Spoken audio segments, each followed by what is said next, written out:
that's what we're going to go through. Oh, okay. Let me get out of that real quick. Okay.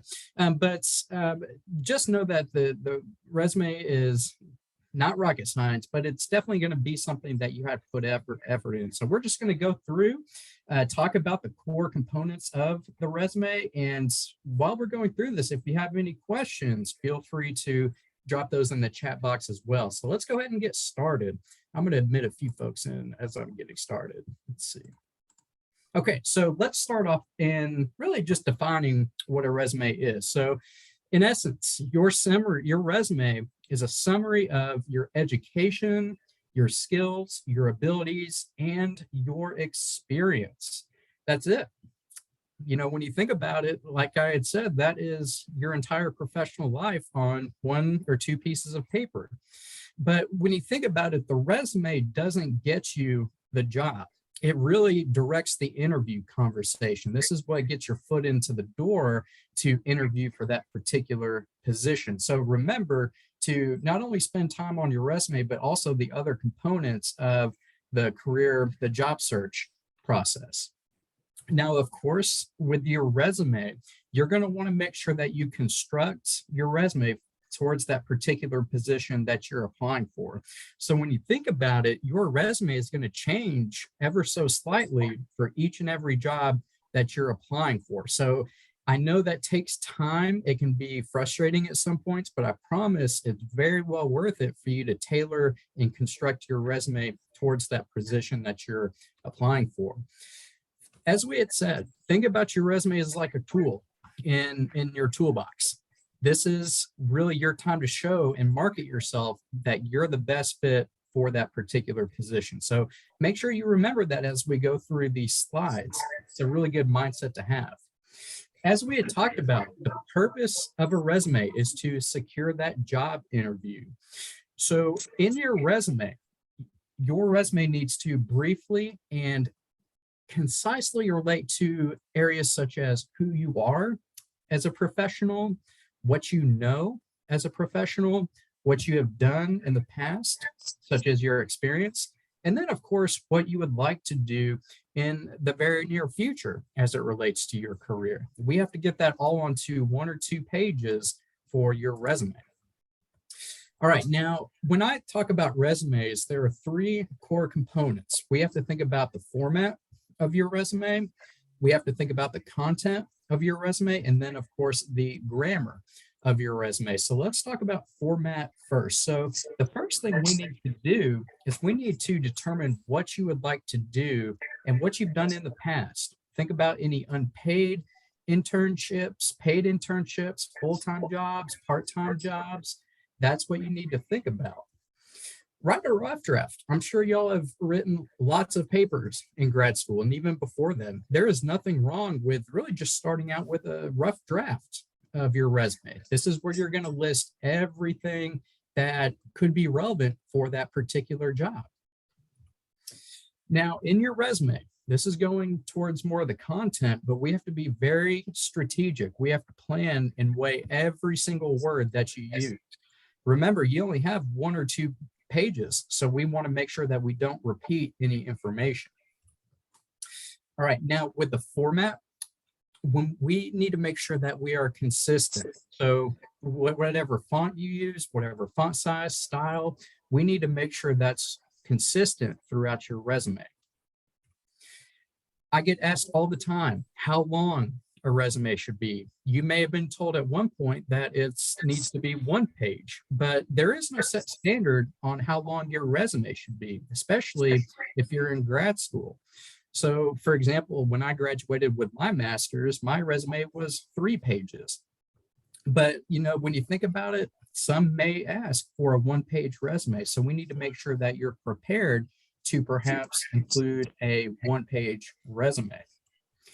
Now, you are most welcome to be selective when it comes to any bolding, any italics, or any underlining that you use. That's going to be useful when really emphasizing those key accomplishments, key phrases, key items in your resume. Of course, we don't want to underline the whole document or bold the entire document. But if there's something really big that you really want to show to an employer, make sure that you italicize it or bold it. It's really your preference. All right, so take a look at the name at the very top of this resume. Hopefully y'all can see it, but look at that name that's highlighted at the top. So if I have any NFL fans, professional football fans, that is indeed Tom Brady's resume. I actually just saw yesterday that he's coming out of retirement. So he may be adding on, of course, to his resume, but this was Tom Brady's resume back in the day. I don't know exactly what year it was, but here you'll be able to see some really, really neat information about his experience outside of football. So, he listed some internships that he had, some jobs that he had, some additional information that he had. He was a intern at Merrill Lynch, which is a really, really big financial firm. He was a sales representative. And then he even made note that he was a team captain of the 1999 Michigan football team. So I want to show this for two reasons. One, because everybody, even Tom Brady, the biggest and the baddest, everybody has had a resume at one point. And then two, there are going to be many ways that you can format your resume. But what I like about Tom Brady's resume is, you'll notice that the section headers are aligned with each other.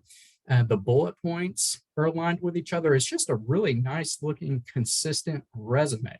So if I were to grade Tom Brady's resume, I would definitely give him maybe an A- for sure. But keep that in mind, is no matter if you're graduating with your bachelor's, your master's, your doctorate, you're going to be needing your resume or your CV at some point. So it's good to put in some work on this document. All right, now when it comes to resume contents, let's talk about the key areas of your resume. So the first thing we need to have is, most importantly, your contact information. When you think about it, that's the most important part of your resume. Without that section, you don't get the job. They don't know who you are. So make sure that you list your contact information at the very top.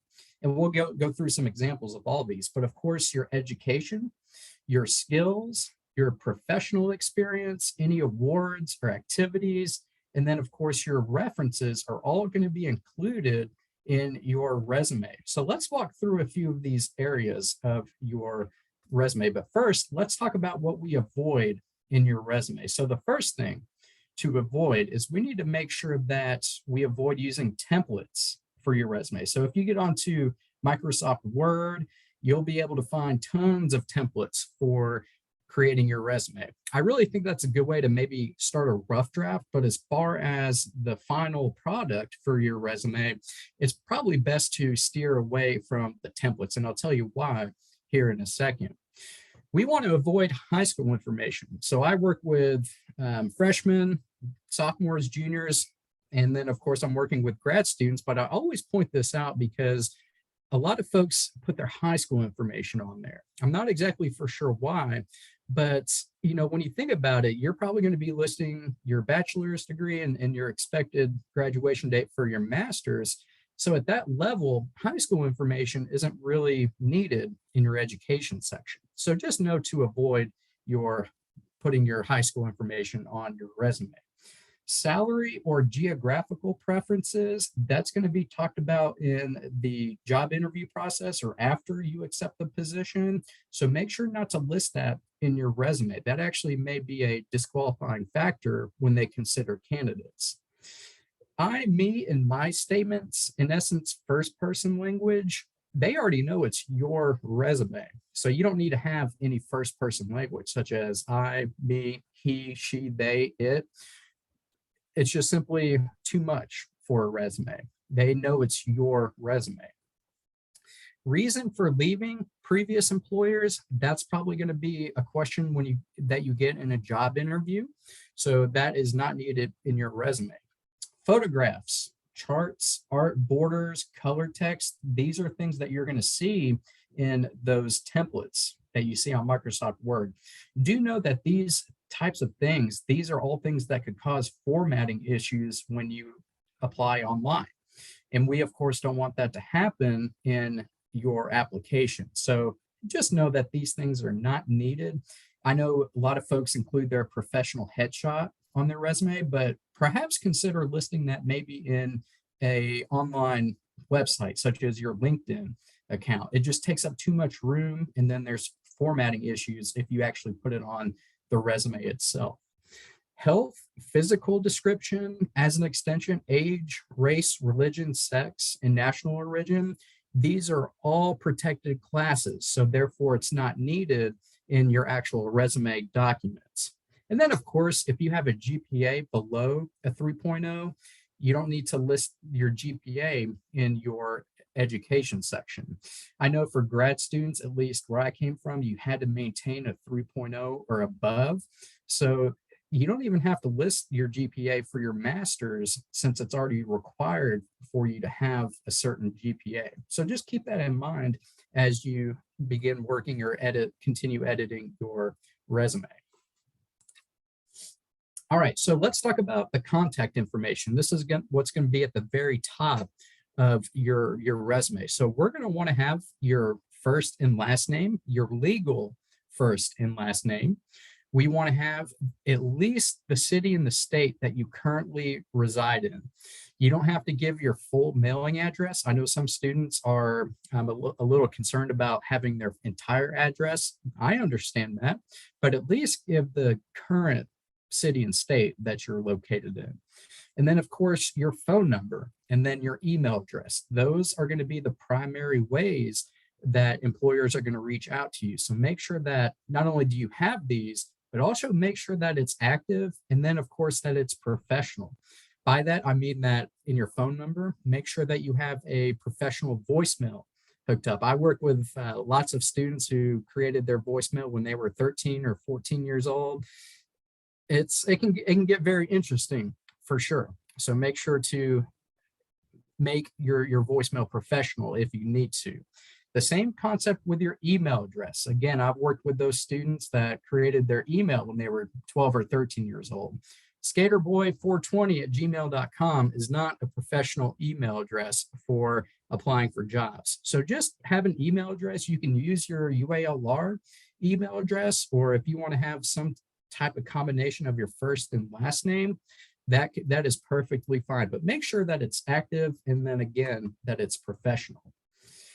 Now, moving on to your education section, this is in essence where we're going to describe your academic preparation. And we're going to want to list your most recent degree or your anticipated degree first, followed by your undergraduate degree, and then maybe an associate's degree. But we want to go from most recent to least recent with the degrees that you've had. As far as listing that on there, we want to make sure that we list the official institution name. And this is important for UA students because, of course, the UA system has a campus on Fayetteville, Little Rock. There are tons of other UA schools. So we need to make sure somehow, some way, they know exactly which UA campus that you attended. Now, the second line, this is what trips up a lot of students. We need to make sure that you list your official degree title in your education section. So that's typically going to be, Master of Arts, Master of Science, Master of Business Administration. That's going to be the start of your official degree title. And you'll be able to see that even with a bachelor's degree example right there. Another very important part of your education section is your graduation date. So just because you haven't graduated yet, make sure to still list at least what your expected or anticipated graduation date is. And then we had talked about the GPA. Again, if it's above a 3.0, go ahead and list it out there, if at least for your bachelor's degree. And then for your master's, it's not actually required. We already went over that, but just a quick note on your GPA. All right, now your skills section. This is where it kind of gets a little intricate with your skills, but I promise it's not too hard. But these are going to be those specific skills and maybe pieces of knowledge that you have. And we're going to want to list those in bullet point form. That adds more significance and emphasis to each and every position or each and every skill that you have. So, if you have skills in C++ or classroom management, or if you're fluent in Spanish, we want to make sure you list that in your skills section. Now, I do want to talk about the difference between hard skills and soft skills for one quick moment. So in your resume, you'll see it at the bottom right here. We want to focus including what we call hard skills in your resume.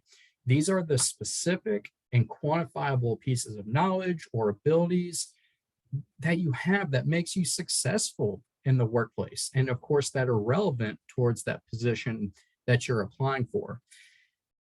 You can demonstrate those skills through tangible evidence. You can do that through perhaps your degree that you've obtained, maybe a certification, or maybe a project that you've done, or some of the work experience that you've had. So like any computer skills, foreign languages, math skills, programming skills, these are all those specific and quantifiable pieces of knowledge that you have that can be listed. Now, those soft skills, I have lots of students that that they have communication, teamwork, creativity skills, which is really great. You definitely need those in the workforce. But if you list those in your skills section, it's very hard to prove just by listing it in a bullet point. What you can do is you can actually list those in your experience section. And that's going to give you a time to prove through an example or through a job description that you have that skill. So make sure just to know the difference between those hard skills and those soft skills. All right, your experience section, lots to talk about here, but you know, I have lots of students who really just want to include every single role and responsibility that they've done in their jobs in the past. But when you think about it, again, we only have 1 or 2 pages. So we need to make sure that you summarize your work experience. And of course, don't overlook any volunteer work, any internships, self-employments. Those all indeed do count as professional experience. And just like your education section, we're going to list those from most recent to least recent. So just a quick way to format those. So we're going to want to have I don't know if y'all can see my mouse or not, but we're going to want to list the institution or organization name, followed by the city and states. And then out to the side, we want to give both the beginning and the end date, or if you're presently working at that position. And then, of course, we're going to want to have your official job title. You'll see that in bold right here. And then I only have 1 bullet point listed just so everything could fit on this slide. But again, this is where you're going to provide a summary of your job descriptions, maybe 4 or 5.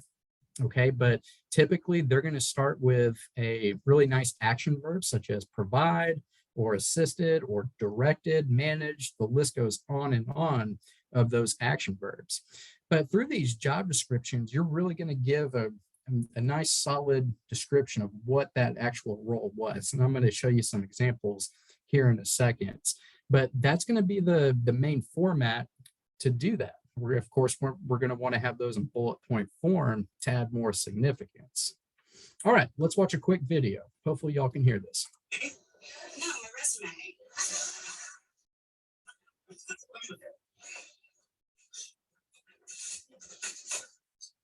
All right, here we go.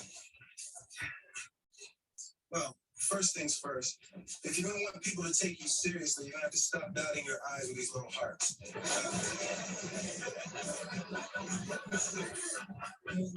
You're applying for the position at a catering company? Yes, but I don't know anything about catering. Come on, girl, what are you tripping? How many catering affairs have you been to? I don't know, 4, maybe 500. Okay, there we go. 6,000 hours of catering experience. Did you spend like 3 summers in Paris? Yes, I gained 10 pounds eating croissants. Studied pastry making with the French masters. Well, I am no good in the kitchen. I mean, the last time I tried to make breakfast, I burned the entire stove to a crisp. Expert in the art of flambe. All right, so take it from the Fresh Prince himself. There are always going to be ways that you can really enhance those job descriptions.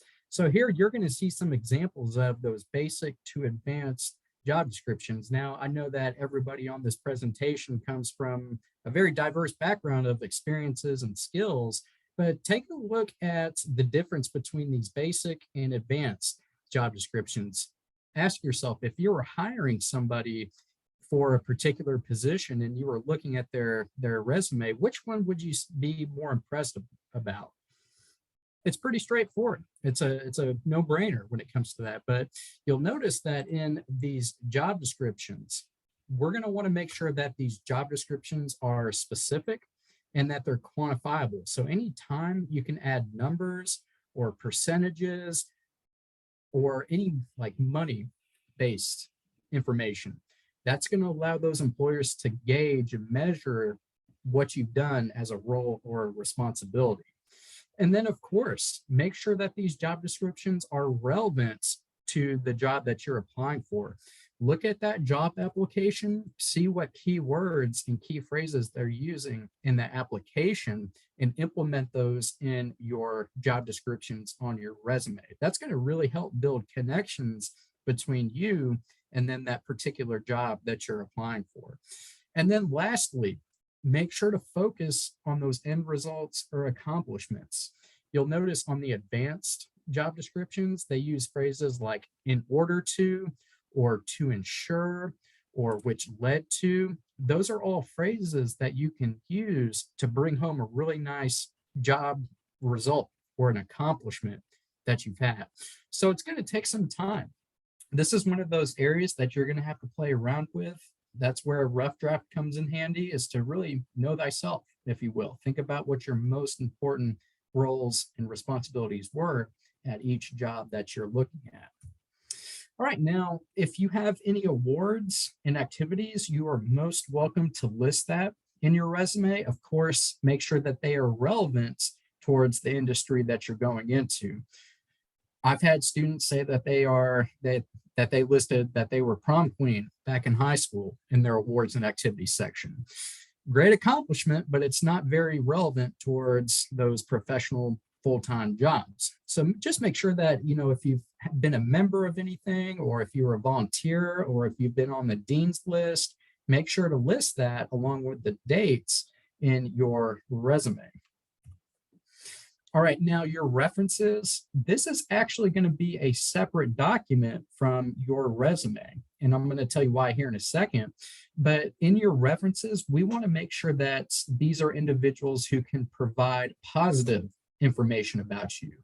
Typically, you're going to need about 3 to 5 references. I've seen some jobs go up to 7 references. That's quite a lot, but just make sure that you have maybe 3 or 4, maybe 5 references.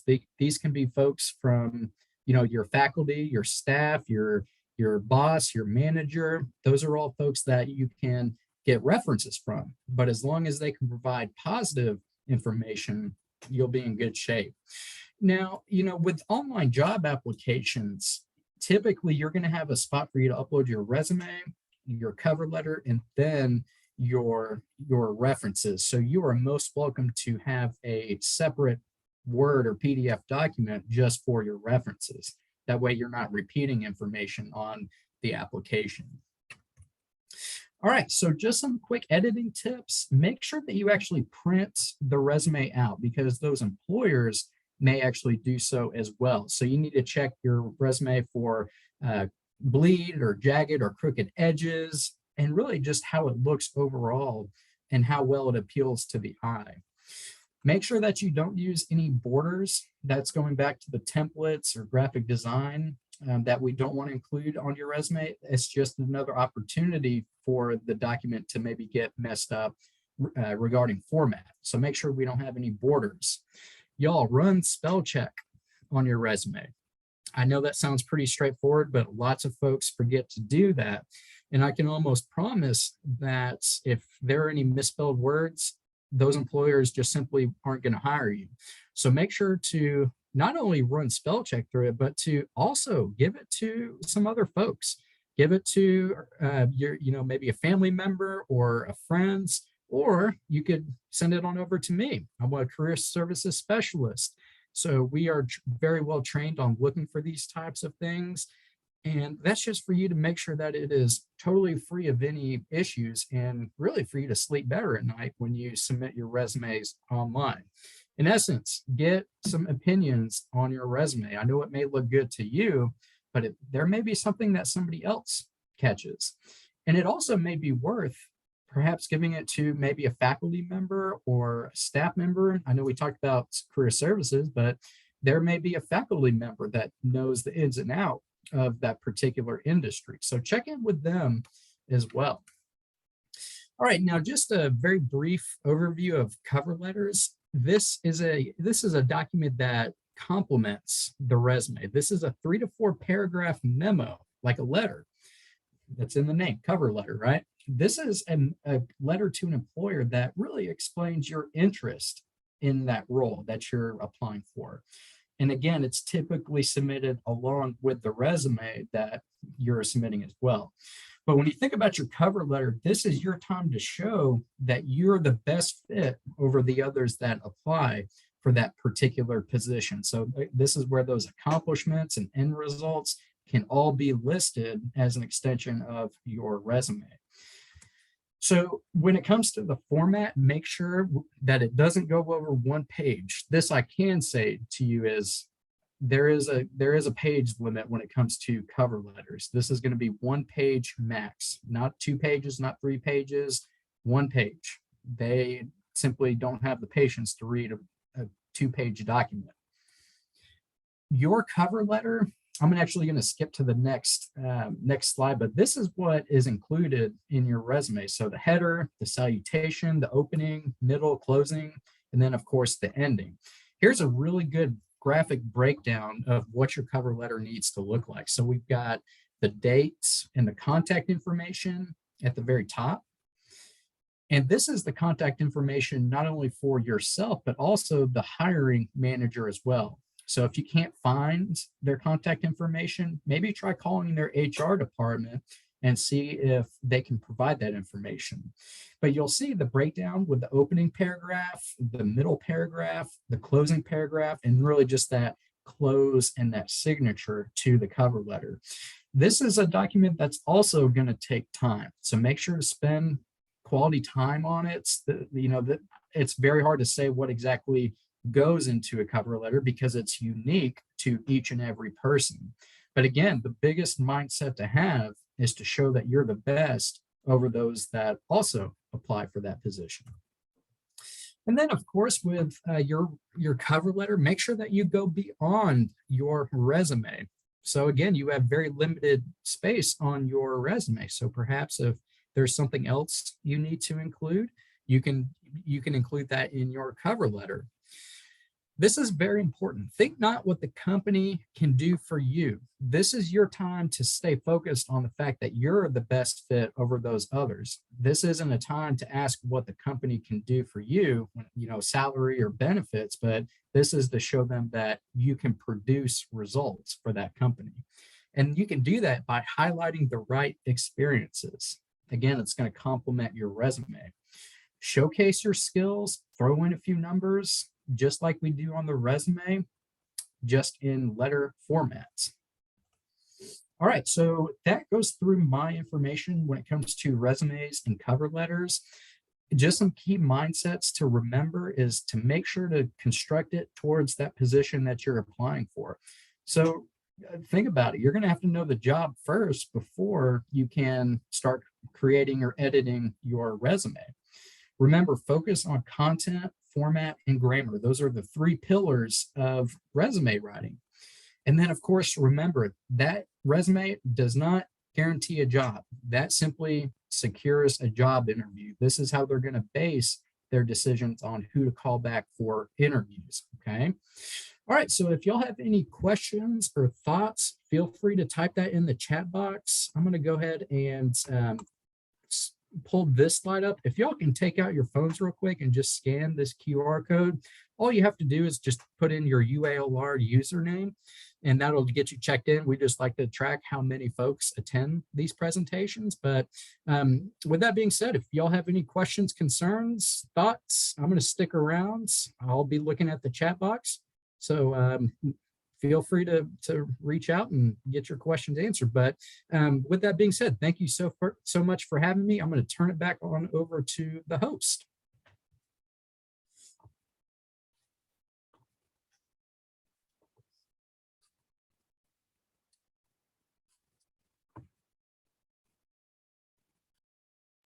Hi, sorry. Give me just a second. Hey guys, my name is Chrissy Jones. I'm the Vice President of GSA. And if you have any questions or comments, please feel free. What is the email address again to send the resume for review? You're muted, Kevin. Yes, I'm going to put my email address in the chat box for you. So feel free to send that to my email address.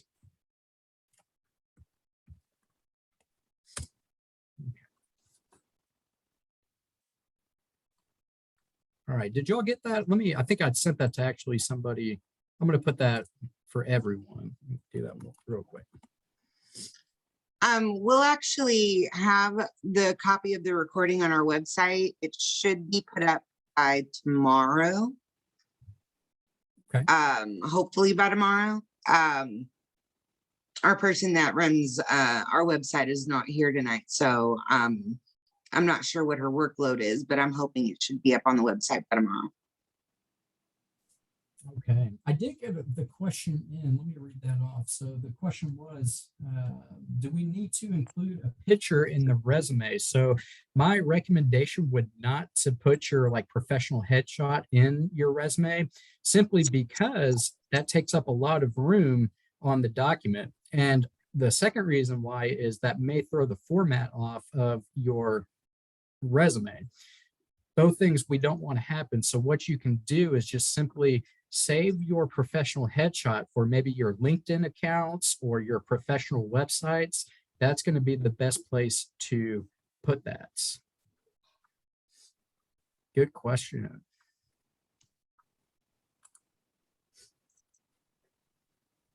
Any other questions?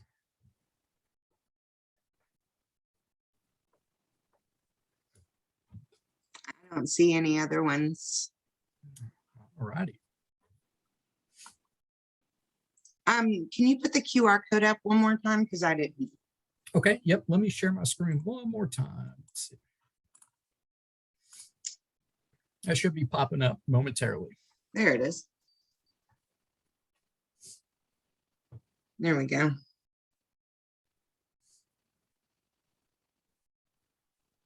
All righty, checked in. Perfect. All right. If you don't get checked in for some reason, feel free to email me as well. We'll get you checked in on our end. No worries. There are many templates for a resume. What do you think is the best one to use? My professional recommendation would be to honestly start off with a blank documents on Microsoft Word, just simply because a lot of these templates that you see on Microsoft Word, they're full of those graphic designs and all those. Some of them look really cute and some of them look really not really as professional as some others. So what you can do is steer more on the conservative side of resume writing, just so there aren't any of those formatting issues when submitting those. Because I've seen it before when students use those templates, they email it, it looks like an absolute mess when it's sent through. So I would steer more along the conservative side, if you will, when it comes to using templates.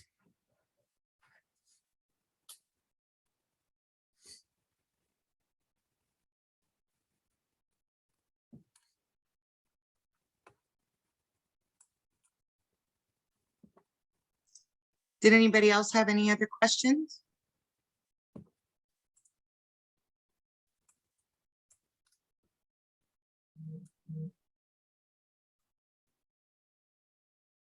All right. I think Rebecca is back, so she's going to go ahead and close this out, and then we'll head off from there. All righty. Well, Christine, thank you so much for having me. Rebecca, thank you so much for having me. I'm going to go ahead and stop share, and I think I can give the host privilege back to you real quick. You should be a co-host, so we still have some host over here as well.